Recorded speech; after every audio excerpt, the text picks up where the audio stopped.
চড়ুই পাখি যাতে আর লাউ গাছের পাতা না খেতে পারে তার জন্য আজকে একটা ব্যবস্থা নিচ্ছি। তার আগে সবাইকে আসসালামু আলাইকুম। আশা করি সবাই ভালো আছেন, আমিও ভালো আছি। এবছর আমাদের বাসায় লাউ গাছ হলেও লাউ গাছের পাতা রাখতেই পাচ্ছি না, কারণ চড়ুই পাখি প্রায় সবগুলো লাউ গাছের পাতাই খেয়ে ফেলছে।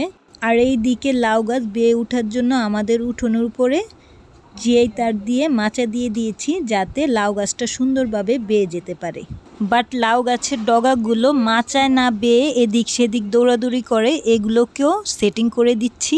কিছুদিন আগেও সেটিং করে দিয়েছিলাম, বাট আবার এগুলো এদিক সেদিক যাচ্ছে, আবার এগুলোকে মাচায় এনে দিচ্ছি। গাছ এত ঘন ঘন ধরা ঠিক নয়, কারণ গাছ বেড়ে উঠতে বাধাপ্রাপ্ত হয়, বাট করার কিছু নেই।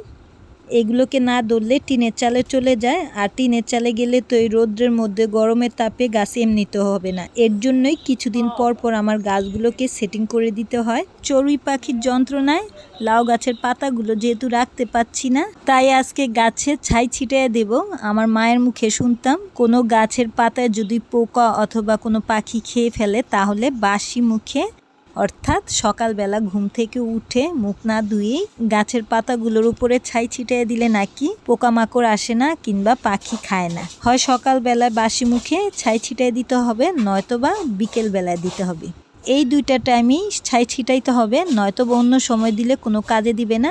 আমাদের লাউ গাছে পাতা হয়েছে পরে থেকেই চড়ুই পাখি পাতাগুলো খেয়ে ফেলছে, আবার আমরাও 2 দিন পেরে খাইছিলাম, এর জন্য পাতাগুলো কম দেখা যাচ্ছে।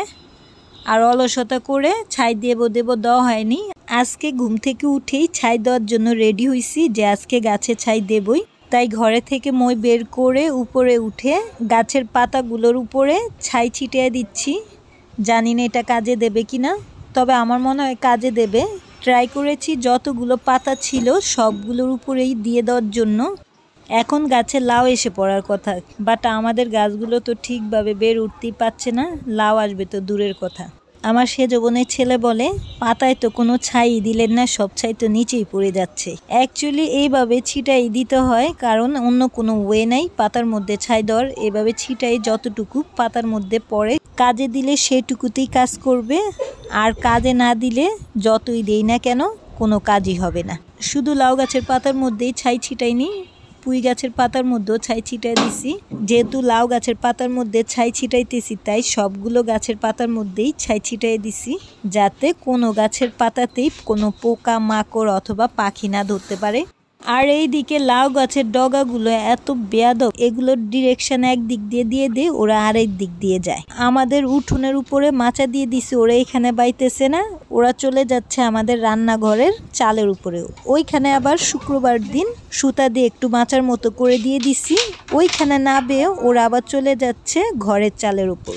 ঘরের চালের উপর আবার একটা সুতা দিয়ে বাইয়ে দিছি, 2টা লাউয়ের ডগাকে, একটা বাইতেছে আরেকটা চলে যাচ্ছে আরেক দিকে। এই যে এই ডগাটা চালের সুতাটাকে ধরতেছে, বাট আরেকটা ডগা ধরতেছে না, ওইটা চলে যাচ্ছে অন্যদিকে। ওইটাকে আবার দিয়ে দিয়েছি উঠোনের মাচার উপরে। মনে হয় যেন এই লাউয়ের ডগাগুলো আমাদের সাথে ছুটাছুটি খেলতেছে, ওরা একদিকে যায় ওইদিকে মাচা দিয়ে ওরা আরেক দিকে চলে যায়, এমন একটা অবস্থা। আর এই যে রান্নাঘরের উপরে আবার সুতো দিয়ে এমন করে মাচার মতো করে দিয়ে দিচ্ছি, ওইখানে আবার একটা ডগা গেছে। আমাদের পুঁই শাকের কয়েকটা ডগাই মাচার মধ্যে বাইছে, বাট একটা ডগা মাশাআল্লাহ দিলে একটু মোটা সোটাই, এটা একটা গাছের, আর চিকন চিকন কয়েকটা গাছের আছে। এই যে এইগুলো হয়েছে আমাদের পুঁই শাক গাছ, এখানে কয়েকটা গাছই আছে, ডাটা বোনা হয়েছিল বস্তার মধ্যে, ওইখান থেকে এই গাছগুলো হয়েছে। আর কিছুদিন আগে লেমন ঘাসের যে চারাগুলো আমি উঠিয়েছিলাম, ওইগুলোর মধ্যে এই বড় টবে কিছু বুনা হয়েছিল, এগুলো প্রায় মরেই যাচ্ছে। জানি না এই গাছগুলোর বাঁচবে কিনা, কারণ এর পাতাগুলো প্রায় শুকাই গেছে। এই হয়েছে বর্তমানে আমাদের গাছগাছালির অবস্থা। আজকের জন্য বিদায় নিচ্ছি, সবাই ভালো থাকবেন এবং আমাকে বেশি বেশি করে সাপোর্ট করবেন। ধন্যবাদ সবাইকে, আল্লাহ হাফিজ।